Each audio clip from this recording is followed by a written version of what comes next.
네, 안녕하세요. 임경숙 변호사의 생활법률. 안녕하세요. 임경숙 변호사. 안녕하세요. 진행의 정혜연입니다.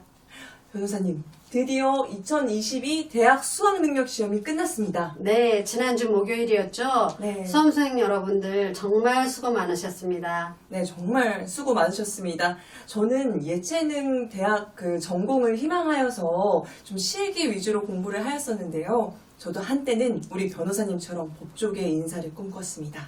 네. 저는 예전에는 아나운서가 꿈인 적도 있었습니다. 네. 네. 여러분들의 꿈을 응원하겠습니다. 네, 그렇다면 오늘의 주제는요. 이 사건 굉장히 전 국민적으로 공분을 일으킨 사건이죠. 제 4화의 주제는 아동학대입니다. 지금 바로 사례 만나보시죠. 2020년 10월 13일 서울 양천구에서 발생한 사건으로 네. 당시 16개월의 여자아이는 계모인 장 씨와 계부인 얀 씨에게 지속적으로 폭행을 당하고 정서적으로나 육체적으로 심하게 학대당했습니다. 뿐만 아니라 아이가 다니던 어린이집 교사들이 여러 번 신고를 하였으나 제대로 된 조치가 취해지지 않아 더욱더 불신과 국민적 공분을 일으킨 사건이었는데요. 1심에서 양부에게 징역 5년을, 양모에게 무기징역을 선고한 바 있습니다. 이 사건 관련 CCTV 영상도 공개가 되었었잖아요. 차마 끝까지 볼 수가 없었던 안타까운 사건이 아닐 수 없었습니다. 네, 이런 최근 뉴스에도 심심치 않게 이런 아동 학대 사건이 발생하고 있는데요. 그렇다면 변호사님, 도대체 우리 일상에서 얼만큼 이런 아동 학대가 일어나는지 궁금합니다. 네.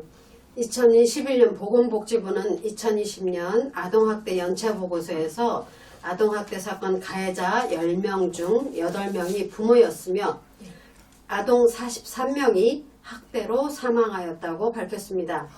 아동학대 피해 건수는 2015년 11,715건에서 2017년 22,367건, 2019년 30,045건으로 계속 늘고 있었습니다. 학대 행위와 그 피해자의 관계는 친부, 친모를 포함해서 계부, 계모, 양부, 양모를 포함해서 전부 부모, 자녀 간의 부모인 경우가 82.1%로 압도적으로 많았습니다. 아니, 2020년 한 해만 아동 학대로 사망한 아이 수가 43명이라니 정말 믿을 수가 없는데요. 심지어 아이를 지켜줘야 하는 부모가 가해자라니 정말 충격을 금할 수가 없습니다. 그렇다면 변호사님, 왜 가정에서 이런 아이에 대한 학대가 일어나는 이유가 무엇일까요? 이유는 4가지인데요. 첫 번째, 부모의 미성숙입니다. 부모가 될 준비가 부족한 상태에서 아이를 가지는 경우죠.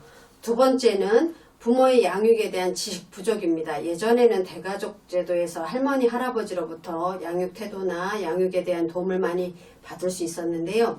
요즘은 핵가족이나 한부모 한가정이 많아지면서 그러한 정보를, 지식을 얻을 수 없는 경우가 많아서 그런 지식 부족에 의한 경우도 있고요. 세 번째, 사회 경제적 위기입니다. 최근 어려워진 경제 상황으로 인해서 경제적 위기를 맞는 가정이 증가하고 있습니다. 경제적 어려움은 가정 내 불화와 위기의 요인으로 작용하는데 이러한 스트레스를 제대로 해소하지 못하고 외부의 시선이 차단된 상태에서 상대적으로 약한 아이들에게 신체적, 언어적 폭력을 행사하기 때문입니다. 네 번째, 부모의 정서적 문제입니다. 부모가 어려서 학대를 받은 경험이 있거나 현대인에게 흔히 존재하는 스트레스에 대한 감정 조절 문제나 우울증 등 정신질환이 있을 경우 가정이라는 내밀한 공동체 안에서 함께 생활하는 어린아이들에게 잘못된 방향으로 표출하는 경우가 있습니다. 그렇군요. 다른 이유들도 정말 심각하지만요. 이 부모가 이런 미성숙하거나 아니면 아이에 대해 양육하는 그런 지식이 부족할 경우에는 좀 이렇게 교육을 해준다든지 이런 사회적 제도가 필요해 보인다고 생각이 되어집니다. 네, 그렇다면 이 아이가 쉽게 주변에 저 좀 도와주세요 라고 말을 쉽게 하지 못할 거라고 생각이 들어서 우리 어른들이 좀 더 세밀하게 관찰하고 알아차려야 된다고 생각을 하는데요. 그런 폭력을 당하고 있는 아이가 어떤 일종의 시그널 같은 게 있을까요? 네. 우선 가정에서 일어나는 아동학대가 잘 드러나지 않는 이유가 여러 가지 있는데요. 네. 가정이라는 특성상 네. 양육이라든가 네. 아니면 훈육이라는 이름으로 아이의 그 체벌을 하는 거를 정당화하는 경우도 있고 네. 또 그 부모가 가해자가 되는 경우 네. 피해 아동의 그 상태가 외부에 잘 드러나지 않기 때문에 네. 더욱 아동학대를 알아채기가 어렵습니다. 그러나 아동이 학대를 당하고 있다는 신호는 있습니다. 크게 5가지로 볼 수 있는데요. 첫 번째, 아이의 몸에 사고로 보기에는 어려운 좀 미심쩍은 흔적이 있고 네. 부모가 이 상처를 숨기거나 네. 적절하게 설명을 잘 못하는 경우 그런 때는 아동학대가 의심스럽습니다. 두 번째, 아이가 반사회적 행동을 하거나 네. 파괴적 행동장애를 가지고 있거나 네. 강한 폭력 성향을 보이는 경우 또는 사소한 경우에도 과도한 공포감을 보이거나 소심한 행동을 하는 경우 세 번째, 아이의 상태가 네. 비위생적이거나 네. 계절에 맞지 않은 의복을 입어서 부모가 좀 방임을 하고 있다는 의심을 보이는 경우 네. 네 번째, 아이의 건강 상태나 영양 상태가 굉장히 불량해 보이는 경우 다섯 번째, 마지막으로 네. 아이의 학교나 등원이나 네. 등교가 불규칙하거나 네. 집에 늦게 가려고 하거나 네. 결석이 잦거나 아니면 결석이 길어지는 경우 아동학대를 의심해 보실 수 있습니다. 변호사님 혹시 하나 여쭤봐도 괜찮을까요? 네. 그러면 부모님이 아동학대를 실제로 하는데 아이가 거짓말로 저는 아동학대가 아니에요 이렇게 진술을 한다고 하면은 그런 경우는 혹시 어떻게 될까요? 아이의 말 여기 네. 5가지 시그널에서도 아이의 말보다는 아이의 외부의 상처, 네. 의복, 영양 상태 이런 객관적인 징표로 찾아내는 거지 네. 아이가 엄마 아빠가 나 때렸어요 뭐 나 무서워요 집에 안 갈래요 이런 말에만 의존해서 네. 판단하는 건 아닙니다. 종합적으로 판단을 합니다. 아. 옷이나 말이나 네. 아이의 상태나 상처나 멍든 자국 이런 거. 네, 맞습니다. 우리 주변 어른들이 이만큼 좀 아이가 말을 못하는 경우가 많으니까 저희들이 좀 세심하고 세밀하게 관찰을 해서 아이의 그런 폭력을 당하고 있는 것을 좀 확인해 줘야 된다고 생각을 하는데요. 아이의 몸에 상처가 있거나요. 사소한 일에 과민하게 반응하거나 조금 소심하게 반응하거나 또 혹은 아이의 상태가 비위생적이거나 좀 영양적으로 조금 좀 안 좋아 보이는 경우 이런 경우들은 좀 아동학대를 의심해 봐야 할 것 같습니다. 그렇다면 변호사님, 아동학대 어떻게 방지해야 될까요? 네. 첫 번째, 제도의 효율적인 운영을 해야 합니다. 네. 현재 아동학대를 방지하기 위한 여러 제도들이 교육부나 보건복지부, 여성가족부, 경찰청, 법무부 등 관련 부처별로 마련되어 있습니다. 이러한 기존의 제도들을 상호 연계하고 개선하여 사각지대가 발생하지 않도록 효율적으로 운영 방안을 갖추는 게 중요하고요. 두 번째, 부모님들의 인식 개선 노력이 필요합니다. 사회적으로 예비 부모들을 위한 교육을 널리 하고 홍보도 많이 하고 캠페인도 많이 해서 아이를 기르는 과정에서 발생할 수 있는 아동학대의 문제를 예방할 수 있도록 사회적 시스템을 갖춰야 합니다. 네. 세 번째, 사회적 유대감 형성이 필요합니다.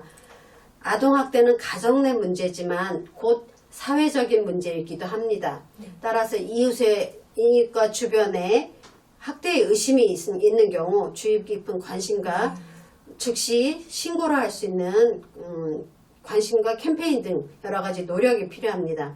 네 번째, 엄격한 처벌과 2차 피해 예방 노력이 필요합니다. 일단 아동폭력이 발생하는 경우 기존에는 훈방 조치하거나 뭐 가정 내 문제고 가정 내 훈육이거니 하고 관대하게 처벌을 하지 마시고 아동학대가 발생하면 강하게 처벌을 해서 다시는 그런 일이 발생하지 않도록 조치를 하셔야 되고 그 다음 그 이후에도 꾸준히 객관적으로 예방 조치를 할 수 있도록 관찰하고 지속적으로 강력한 조치를 해 주셔야 합니다. 네. 그렇다면 변호사님, 아동학대가 발생했다. 그렇다면 저희가 신고를 해야 되잖아요. 네. 도대체 어디로 신고를 해야 될까요? 네. 아동학대가 의심되는 경우 112나 가까운 관할 지역 아동보호 전문기관, 네. 보건복지부 콜센터 등에 신고하시면 됩니다. 네. 신고 시에는 신고자의 이름, 네. 연락처, 또 아동의 이름, 성별, 나이, 주소, 학대 행위자로 의심되는 사람의 이름이나 성별, 나이, 주소 등 네. 가능하면 관련 당사자들의 정보가 많이 포함되고 어떠한 위험이 처해져 있는지를 알려주시면 도움이 많이 됩니다. 네. 신고자 신분은 네. 아동학대 범죄의 처벌 등에 관한 특례법에 따라 보장이 되니 안심하십시오. 네, 여러분. 부모가 알아서 하겠지. 남의 가정일이잖아 하면서 외면하지 마시고 우리의 미래를 짊어갈 아이들의 미래를 우리가 좀 구해준다, 책임진다라는 마음으로 적극적으로 신고해 주시기 바랍니다. 그리고요, 우리 임경숙 변호사님께 어떠한 주제도 좋으니까요, 여러분들 그 댓글창에 많은 댓글 남겨주시기 바랍니다. 네, 제가 댓글 다 하나하나 다 보고 있으니까요. 댓글 남겨주시고요. 유익하셨다면 구독과 좋아요, 알람 설정까지 부탁드리겠습니다.